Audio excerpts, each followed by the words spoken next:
Hello friends, myself Dr. Neha Saini here. Just about the anatomy of the medial side of the thigh. Medial compartment of the thigh lies between the medial and the ill-defined posterior intermuscular septum. It is also known as the adductor compartment because the muscles over here causes adduction of the hip joint. The muscles include the adductor longus, adductor brevis, adductor magnus, gracilis, pectineus and obturator externus. The nerve is obturator nerve. The vessels include medial circumflex artery, profunda femoris artery and obturator artery. The vein includes the obturator vein. Now individual muscles. First is the pectineus. It arises from the superior ramus of pubis, pecten pubis and pectineal surface of the pubis part. Then the insertion, it is inserted on the posterior aspect of the femur on a line passing from lesser trochanter to the linea aspera. The nerve supply is by the femoral nerve as well as the obturator nerve. It may derive its nerve supply from accessory obturator nerve.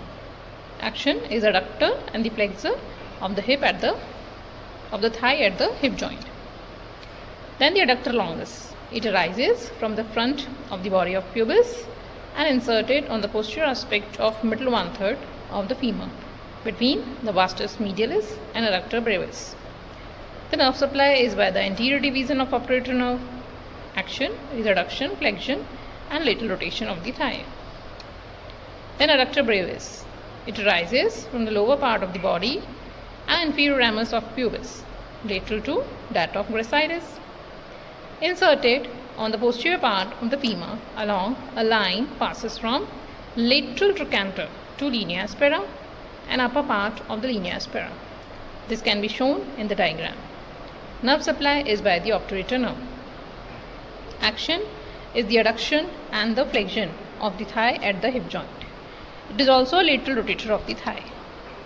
Then gracilis. It arises from the body of pubis, inferior ramus of pubis and ramus of ischium. It inserted on the upper part of the medial surface of tibia. It is supplied by the obturator nerve. Action, flexion of the leg at the knee joint, medial rotator of the leg and weak adductor of the thigh. Then we have adductor magnus. It arises from the ramus of ischium lateral to origin of gracilis, hamstring part from inferior lateral part of the ischial tuberosity and it is inserted on the medial margin of the gluteal tuberosity, linea aspera and into the medial supracondylar line, hamstring part into the adductor tubercle. It is supplied by the obturator as well as sciatic nerve. Action is adduction and extension of the thigh. It also causes lateral rotation of the thigh. Here we have the nerve supply of the adductor muscles, that is the obturator nerve. It arises from the lumbar plexus. It passes through the pelvis, lying along its lateral pelvic wall, enters the medial compartment of the thigh by passing through the adductor canal. As it enters into the thigh, it divides into anterior and posterior branches. This is the diagrammatic representation of the obturator nerve. And this completes our topic. Thank you so much.